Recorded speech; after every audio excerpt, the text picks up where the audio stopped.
할렐루야.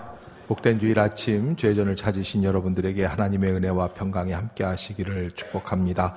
우리 옆에 분들 한번 바라보고 반갑게 인사 나눴으면 좋겠는데요. 잘 오셨습니다. 하나님은 당신을 사랑하십니다.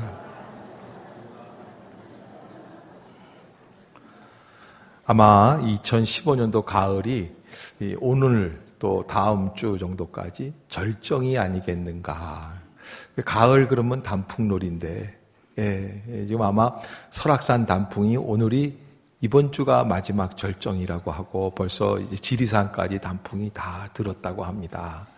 그러나 우리는 단풍놀이를 못 갔어요. 제가 이렇게 얼굴 빼니까 우리 몰래 단풍놀이 갔다 오신 분은 거의 안 계신 것 같은데 옆에 사람한테 다시 이렇게 인사합시다. 성령의 단풍을 구경합시다. 성령의 단풍이 뭐예요? 하나님이 주시는 위로의 믿음의 색깔들이 있어요. 그래서 빨간 잎도 있고 노란 은행잎도 있고 하나님이 주시는 아름다운 그런 색깔들이 넘치는 그러한 귀한 예배의 자리가 될 수 있기를 주의 이름으로 축복합니다.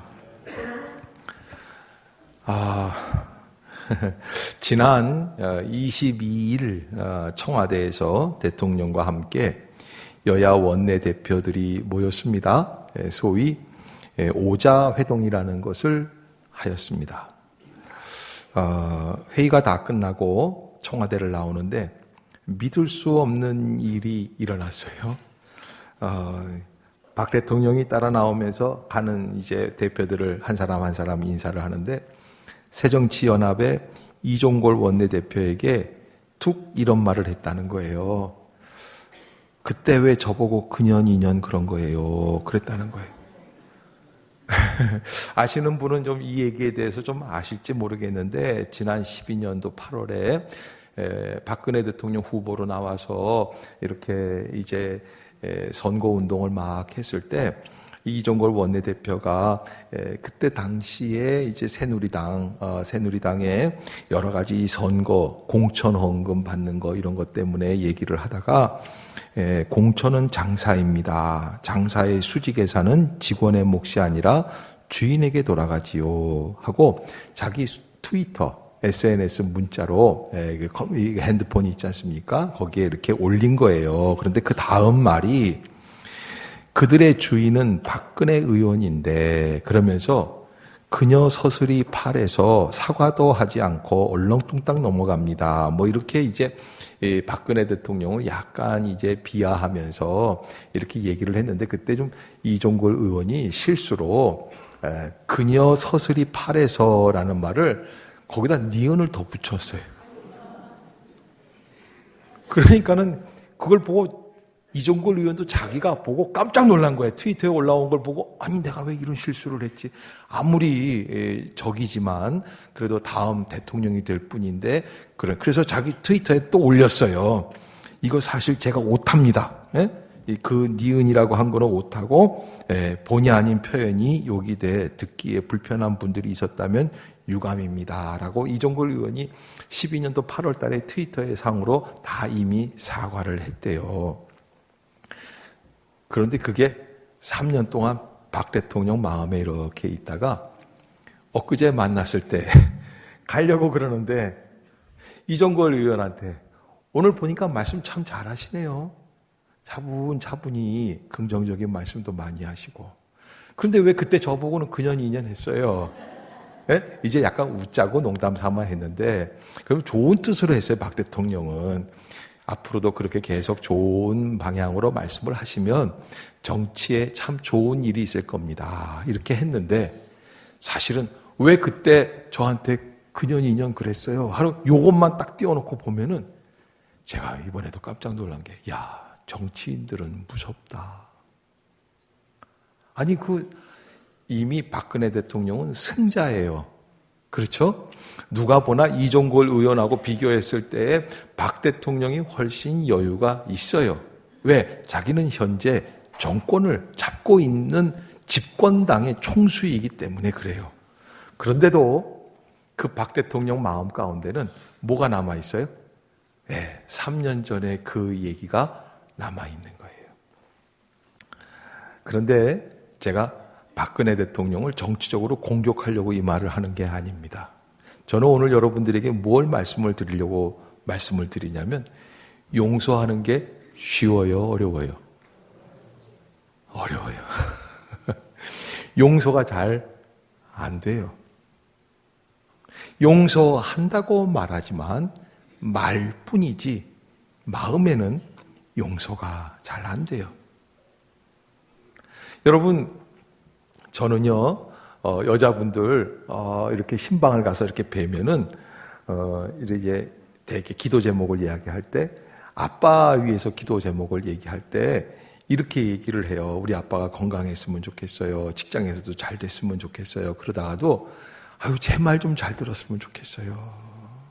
그리고 술 좀 안 먹었으면 좋겠어요. 그래서 아니, 왜 술을 직장 생활하다 보면 먹을 수 있잖아요. 그러니까 술 먹으면 꼭 실수해요. 20년 전에 술 먹고 나한테 쳤어요. 여기는 3년 전 일인데 못 잊어지는데 20년 전의 일도 안 잊어져요. 안 잊어져요. 그래서 용서한다는 거는 사실은 쉬운 일이 아니에요. 제가 오늘 이 말씀을 드리는 거는, 오늘 요한복음 21장은 이 초대교회 믿음의 공동체에서는 굉장히 중요한 전환점이 되는 그런 장이 21장이에요. 사실은 오늘 우리가 읽었던 이 예수님의 베드로와의 만남, 이것이 없었으면 이 초대교회 공동체는 요한복음 21장에서 끝나버리고 마는 거예요. 예수님이 부활하셨어요. 예수님이 부활하셔서 제자들을 만나 주셨어요. 그러나 구체적으로 이 용서의 사인이 없었으면 요한복음 21장으로 끝나는 거예요. 그런데 요한복음 21장에서 예수님이 베드로를 만나시고 그 교회의 초대교회의 수장되는 베드로를 용서해 주시고 그를 품어주셨기 때문에 사도행전의 역사가 시작이 된 줄로 믿습니다. 저는 그래서 오늘 이 본문을 보면서 예수님과 베드로의 만남, 이 용서라고 하는 것은 새로운 역사를 열어가는 열쇠입니다. 한번 따라해 볼까요? 용서는 새로운 역사를 열어가는 열쇠입니다. 옆에 사람 한번 쳐다보세요. 그리고 이렇게 얘기하세요. 혹시 저 용서 못하신 거 있으면 지금 용서합시다. 근데 이렇게 제가 이렇게 인사하라고 했는데 부부간에 앉으신 분들이 있잖아요. 그런데 서로 못 쳐다보고 저보고 서로 간에 용서 못하고 이런 분들이 있어요. 심각한 거예요. 용서하세요. 여러분, 용서라는 말이 나오면은 참 힘이 듭니다. 왜? 용서는 그냥 이루어지지를 않습니다. 내가 손에 나는 장사를 하게 되기 때문에 그래요. 예수님도 마찬가지죠. 부활하셔서 승리자가 되셨어요. 우리 인간의 단계, 우리 인간의 세계하고는 전혀 차원이 다른 부활의 산 증인이 되어 주셨습니다. 영생의 소망을 살아가시는 분이 되었습니다. 그렇다고 한다면 이제 예수님이 이 자리에 이렇게 제자들하고, 여러분, 이 제자들이 어떤 사람들입니까? 이 제자들 하나 쓰잘데기 없는 사람들, 패배자들, 갈릴리 어촌에서 그 고기 잡던 사람들, 아무것도 아닌 사람들이에요. 그런데 예수님이 그들과 더불어 있어요. 제가 부활주일 때도 말씀드렸죠. 저 같으면 여기에 이 사람들하고 같이 안 있는다. 여러분, 제일 먼저 나는 부활하자마자 탁 얼굴에 떠오르는 게 대제사장 가야바. 자고 있는데 탁 침실에 들어가서 짬을 팍 때리면서 일어나! 좀 그랬으면 좋겠어요? 빌라도 총독 탁 때리고. 그 사람은 지금 거의 두려움 가운데 미쳐 있어요. 그게 하지 말아요. 그래서 나중엔 결국은 미쳐요. 헤로드 왕은 예수님 뺨도 때리고 희롱도 했어요. 그거 가가지고서 그냥 왕 하고서는 그냥 한번 놀래키면 목욕탕 바닥에서 그냥 쾅 엎드려가지고서는 아이고 뒤통수가 깨지고 얼마나 쌤통이겠어요. 그런데 예수님이 그런 사람들에게는 관심이 없어요. 예수님은 갚아야 할 사람들에게는 관심이 없어요. 오히려 자기를 버리고 3년 반 동안이나 고공을 들이고 그를 그렇게 애써주고 그냥 병든 병아리들을 품에 안는 것처럼, 어미 닭이 그렇게 안는 것처럼 그렇게 공을 들였던, 그러나 예수님을 다 버리고 도망갔던 그 제자들 있지 않습니까? 여러분, 그때 그 수장되는, 제자 대표되는 베드로라는 사람이 뭐라고 그럽니까? 저놈들이 다 주를 버릴지언정, 첫날 밤에 얘기한 거예요. 나만큼은 주를 버리지 않겠습니다. 이 얼마나 멋진 얘기고 멋진 고백입니까? 그러나 그 베드로마저도 예수님을 보는 제사장 가야바의 집들에서 3번이나 부인하는 거 아닙니까? 그리고 예수님, 그렇게 그토록 사랑하고 섬겼던 예수님, 이제 십자가에서 돌아가시는 그 자리에 한 놈도 코빼기 안 보여요. 이 글을 쓴 사도 요한만 빼고는 11명이 다 도망가 버렸어요. 여러분, 그 사람들은 만날 자격이 없는 사람들이에요.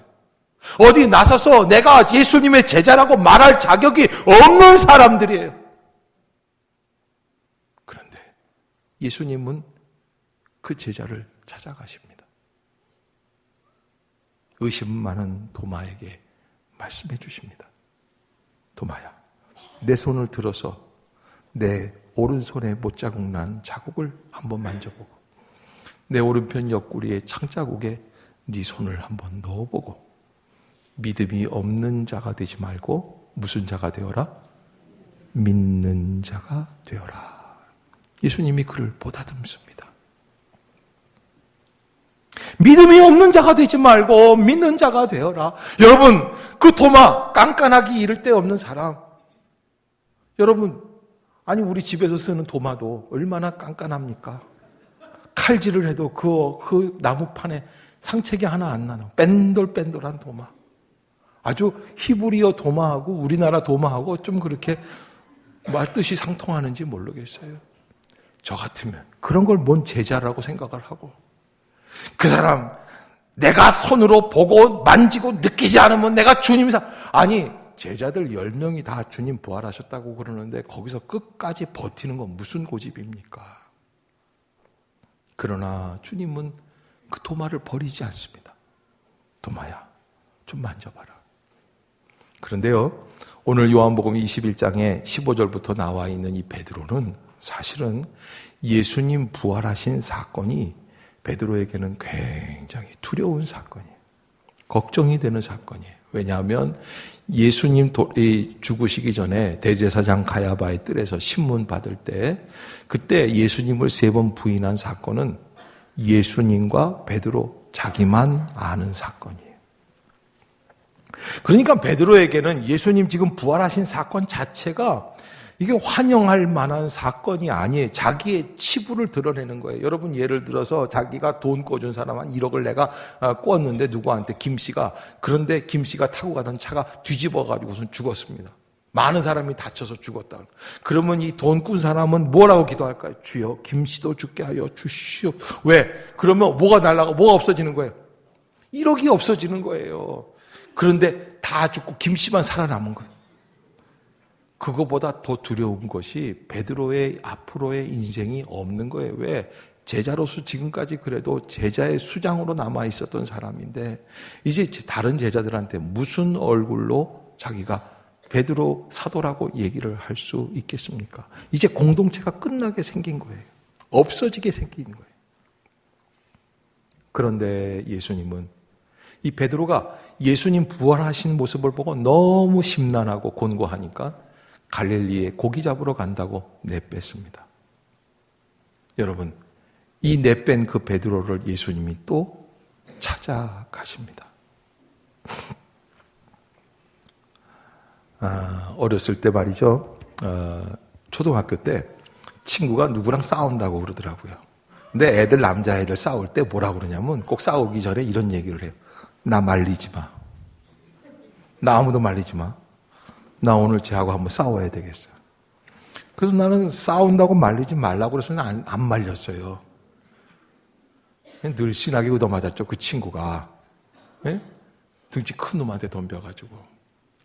그랬더니 엉한데 와가지고 뭐 나무란다고 나한테 와가지고 네가 친구냐 왜 안 말렸느냐. 근데 여러분, 베드로가 예수님 나타나신 게 너무 걱정스럽고 심란해서 고기 잡으러 갔지만 막상 예수님이 말리러 그 자리까지 오시니까 좋아요, 싫어요? 좋아요. 그래서 고기 잡는데 예수님이 척 나타나세요. 그리고 얘들아 하고 부르세요. 그리고 너희에게 고기가 있느냐 그랬는데, 여러분 그 요한복음 21장의 마지막 장에 나오는 요 본문을 이렇게 쭉 깊이 묵상해 보면 어쩌면 그렇게도 예수님이 베드로를 처음 갈릴리 호숫가에서 공생애를 시작하면서 만났을 그때하고 똑같이 설정이 되어 있는지 모르겠어요. 그때도 예수님을 만났을 때 베드로는 밤새 고기를 잡았지만 잡은 것이 없었어요. 피곤한 채로 예수님께 자기 배를 빌려드리고 예수님이 그 베드로의 배에 올라타셔가지고 해안에 안가 앉아있는 사람들에게 설교를 하시고 깊은 데로 가서 그물을 던져라. 여러분 한번 묻겠습니다. 갈릴리 호숫가의 깊은 데가 어디예요? 예? 깊은 데가 어디예요? 제가 이런 난해한 질문을 하면 저하고 눈을 안 마주치려고 서로 딴 데를 약간 보시더라고요. 깊은 데가 어디예요? 여러분, 한 길 안쪽이에요? 한 길 밖이 돼야 깊은 거예요? 어디가 깊은 거예요? 기준이 없어요. 예수님이 장소를 뜻해서 깊은 데로 가라고 말씀하신 게 아니에요. 시몬을 보니까 이 사람이 약간 부활해동하는 스타일이에요. 금방 냄비처럼 끓어. 예수님이 너 오늘 저녁에 다 굴기 전에, 오늘 새벽에 다 굴기 전에 3번 나를 부인할 거야. 그러면 좀 새겨 듣고 예수님 제가 한번 깊이 기도하고 준비하겠습니다. 이래야 되는데 다른 놈들은 다 주를 버릴지언정 나는 버리지 않겠습니다. 큰 소리를 쳤단 말이에요. 그런데 또 막상 이 로마 군병들 앞에서 예수님을 부인할 시간이 되니까 어떻게 합니까? 아까 한 말은 다 잊어버리고 금방 또 예수님 부인할 뿐만 아니라 3번째는 예수님을 저주했단 말이에요.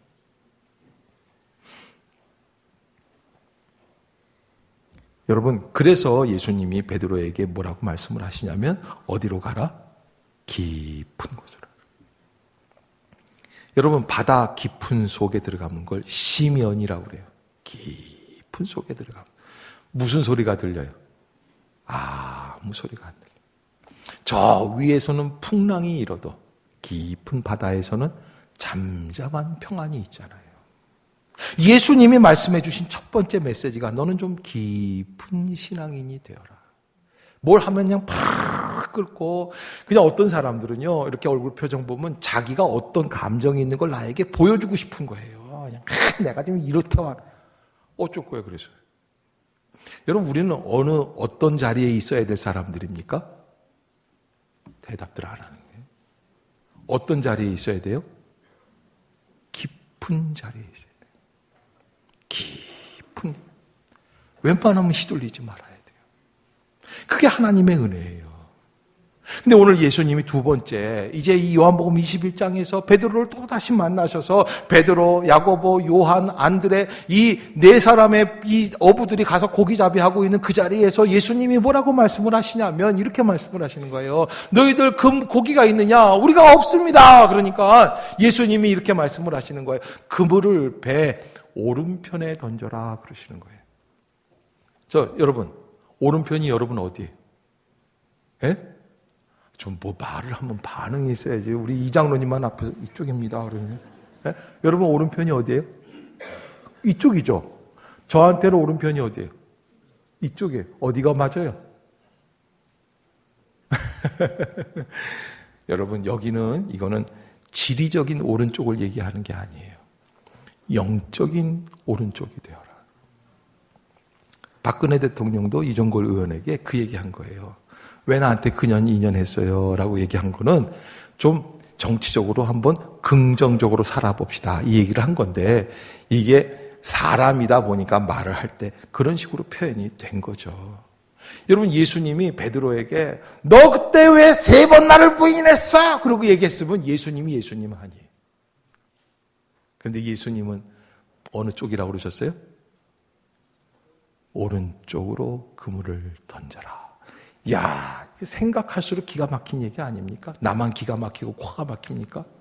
여러분들은 뭐 아무것도 안 막히는 거예요. 아니, 어떻게 그렇게 표현을 하실 수 있을까? 여유가 얼마나 있어요. 그래서 여러분, 좀 약간 까칠하게 굴고 애가 집에서 15, 16 공포의 대상이 중2잖아요. 요즘 제일 무서운 게 중2래요. 그러면 까칠하게 굴면 뭐라고 그래야 돼요? 오른쪽으로 그물을 던져라. 오른쪽으로 그물을 던져라. 예수님이 그걸 말씀을 해주신 거예요. 그리고는 고기를 잡았더니 진짜 거기에서 그냥 고기를 큰 그물을 잡게 되는데, 그것도 나중에 누가 그걸 세어봤는지 모르는데 세어봤는데 그때 그날 잡은 고기가 153마리가 잡혔더라, 그런 거예요. 그런데요, 제자들이 잡으면서 저분 저 예수님 아니야? 예수님 맞지? 그러니까 베드로가 말이죠, 예수님이 자기를 찾으러 오셨다라는 감동이 임하니까, 베드로가 지금 고기 잡느라고 뭐 짧은 속옷 같은 거 하나씩 입고서는 그냥 그물질을 했겠죠. 물에 젖으니까. 그런데 예수님이 오셨다는 얘기를 들으니까 그냥 겉옷을 척 입었어요. 이스라엘 사람 겉옷은 제 이 가운보다 더 두꺼운 겉옷이에요. 긴 겉옷이에요. 그런데 베드로가 예수님 오셨다는 말씀을 들으니까 황송해서 얼른 겉옷을 입긴 입었는데, 또 예수님한테 가려고 그러니까 배가 느려요. 그러니까 마음이 급하니까 예수님, 아이고 내가 좀 예수님 마음을 이렇게 내가 알고 있습니다. 그래서 어떻게 해요? 바닷물에 뛰어들어요. 세상에, 여러분, 우리 같으면 바닷물에 뛰어들려면 순서가 어떻게 해야 돼요? 입고 있던 겉옷도 벗어서 차근차근 개켜가지고 다시 머리에다가 이고, 그리고서는 이렇게 이렇게 줄로 이렇게 하나 묶어가지고. 우리 다 그러고 개월 지나지 않았어요, 옛날에? 그렇게 해야지 순서인데, 베드로는 거꾸로라. 왜 그랬어요? 마음이 앞서다 보니까. 오른쪽으로 가라니까 너무 오른쪽으로 간 거예요. 그래서 그냥 막 달려나가가지고. 그래서 그 그물을 그냥 놔두고서는 다시 예수님한테 갔더니, 예수님이 글쎄 아무 말 안 하시는데 모닥불을 피워놓으신 거예요. 해가 아직 뜨기 전인 뉘엿뉘엿하는 그런 새벽녘이에요. 근데 그 해변가에서 예수님이 모닥불을 타닥타닥타닥 하고서 태우시고, 거기에 벌써 고기가 몇 마리 얹어져 있고 떡이 있어요. 예수님이 말없이 그 꼬치를 탁 던져주시는 거예요. 뭐 하라는 말이에요? 예? 그거 꼬치 더 잘 구라는 얘기예요? 뭐 하라는 얘기예요? 그러니까 그 말이 그렇게 어려워요? 뭐 하라는 말이에요? 먹으라는 말이에요. 이렇게 받아 먹는 거예요. 또 떡을 떼서 주시는 거예요. 뭐 하라는 말이에요? 그것도 먹는 거예요. 이게 뭐 하자는 거예요? 예수님이 지금. 너 나랑 다시 한번 해보지 않을래? 용서한다. 그래서 여러분, 이 먹을 때 은혜가 생겨요. 여러분, 혹시라도 아들들이 집 나갔다가 어떻게 들어올 때는 어떻게 들어온다고 그래? 기어 들어온다고 그러잖아요. 그러면 어떻게 해야 돼요? 그냥 이놈의 새끼 왼수 덩어리 그냥 이걸 키워놨더니 그냥 집 나가지고 너 어디 갔었어? 이러지 마세요. 뭐부터 해야 돼요? 먹이는 거예요. 그리고 잘 먹이고 뭐라고 한마디 하면 돼요? 앞으로는 오른쪽으로 그물을 좀 던져라. 그러는 거예요. 여러분, 그렇게 예수님이 다시 시작하자는 말씀이 바로 그 말씀이에요. 그래서 예수님이 베드로와 함께 식사를 했어요. 그리고 그 식사 뒤에 15절 한번 보겠습니다. 15절 시작. 그들이 조반 먹은 후에 예수께서 시몬 베드로에게 이르시되 요한의 아들 시몬아, 내가 이 사람들보다 나를 더 사랑하느냐 하시니 이르되 주님 그러하나이다. 내가 주님을 사랑하는 줄 주님께서 아시나이다. 이르시되 내 어린 양을 먹이라 하시고. 아멘. 예수님의 말씀이 너무나 은혜가 있죠. 박 대통령은 왜 나한테 근연이라고 그랬습니까? 직접 화법을 썼는데 예수님은 다시 시몬에게 묻습니다. 요한의 아들 시몬아, 내가 이 사람들보다 나를 더 사랑하느냐?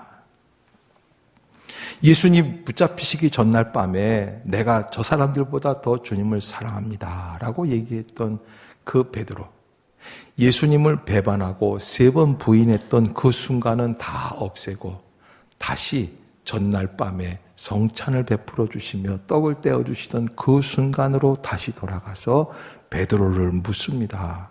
네가 이 사람들보다 나를 더 사랑하느냐? 그때 베드로가 주님께 대답합니다. 주님, 그러하나이다. 내가 주님을 사랑하는 줄 주님께서 아시나이다. 그때 주님이 베드로에게 내 어린 양을 먹이라 말씀해 주십니다. 내 어린 양을 먹이라. 그런데 한 번만 그러셨으면 그냥 휴 하고 지나갔을 텐데 2번째 또 말씀해 주십니다. 방금 전에 대답을 했는데 아니 예수님 듣지도 못하셨는가? 요한의 아들 시몬아, 내가 나를 사랑하느냐? 그러하나이다. 내가 주님을 사랑하는 줄 주님께서 아시나이다. 이르시되 내 양을 치라. 그런데 2번으로 끝나지 않았습니다. 17절 한번 보겠습니다. 시작. 3번째 이르시되 요한의 아들 시몬아, 내가 나를 사랑하느냐 하시니 주께서 3번째 내가 나를 사랑하느냐 하심으로 베드로가 근심하여 이르되 주님 모든 것을 아시오매 내가 주님을 사랑하는 줄을 주님께서 아시나이다. 예수께서 이르시되 내 양을 먹이라. 아멘. 그래서 예수님이 베드로가 몇 번 부인했어요? 3번 부인했어요. 그런데 그걸 정확하게 예수님이 몇 번 물으시냐면 3번 물으시는 거예요. 3번 부인한 사람에게 예수님이요, 너 요놈 나한테 3번 부인한다고 그랬지? 너 요놈 한번 쌤통이다 한번 골탕을 먹어봐. 이게 아니에요. 너 나를 부인한 것만큼 어떻게 하면 돼요? 사랑한다고 고백하면 되는 거예요. 우리가 인간 세상 속에 살다가 보면은 신앙 속에서 제대로 가지 못하고 주님 부인한다고 하는 얘기도 할 때가 있어요. 그러나 주님이 우리에게 다시 말씀해 주시는 거예요. 너 3번 부인했지만 3번 사랑한다고 한번 고백해봐라. 그래서 또 기회를 주시는 거예요. 또 나아갈 길을 열어주시죠.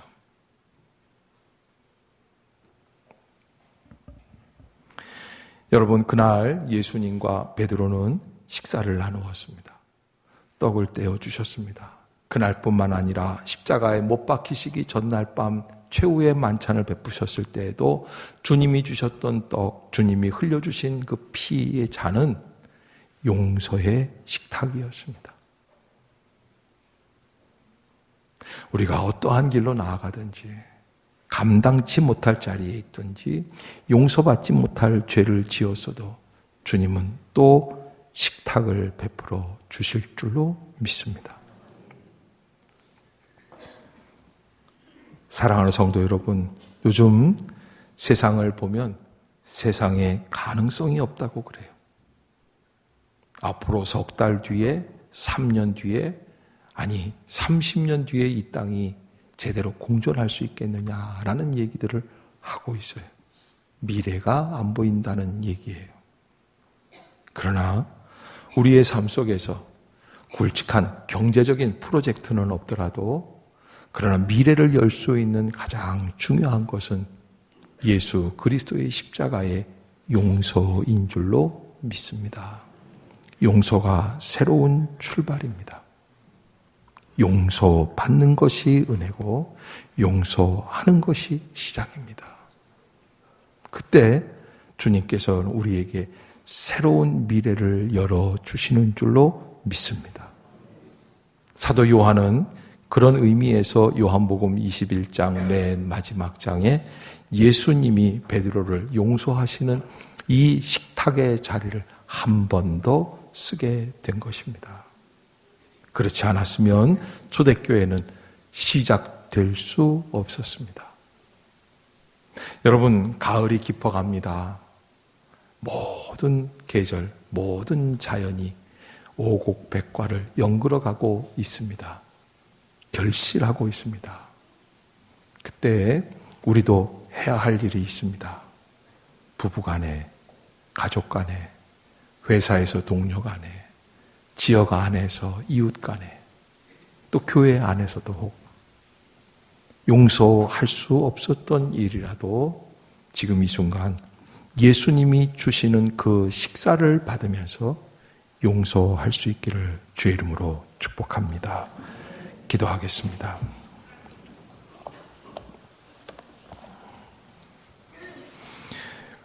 은혜와 용서의 주 여호와 하나님 아버지, 지극히 자비하시며 한 분밖에 없는 예수 그리스도를 우리에게 보내주시고 사람의 몸을 입고 우리 죄를 대신하여 십자가에 죽게 하여 주신 주의 구원을 깨달으며 감사드립니다.